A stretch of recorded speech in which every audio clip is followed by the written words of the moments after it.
Hey people, so as of yesterday, this was so sweet. This one person asked me about ebooks, how to go about the whole thing.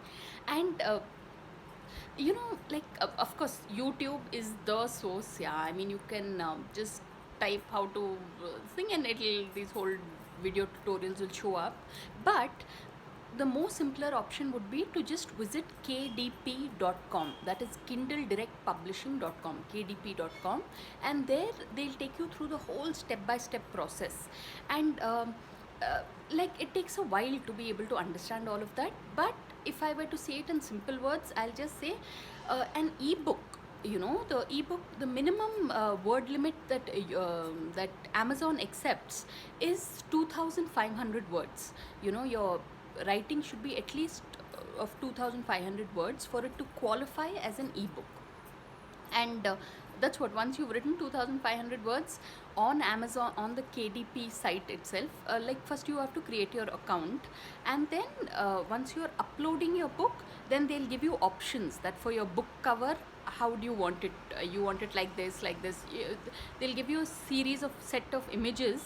You have to choose the image, and then they'll show you that with your title, this is the background that will come. So that's a very exciting process, really. So people, so it's as simple as that, kdp.com, and if you can write 2500 words, then your ebook is ready.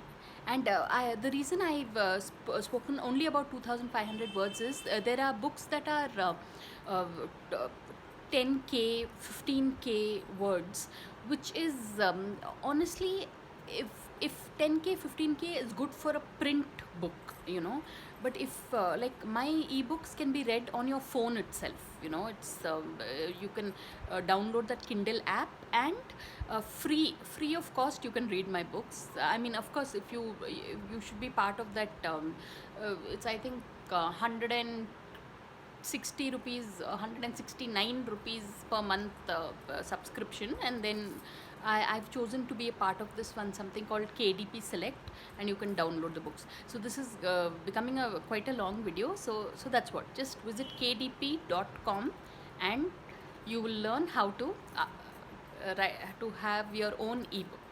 So on that note, thanks for watching, and please subscribe.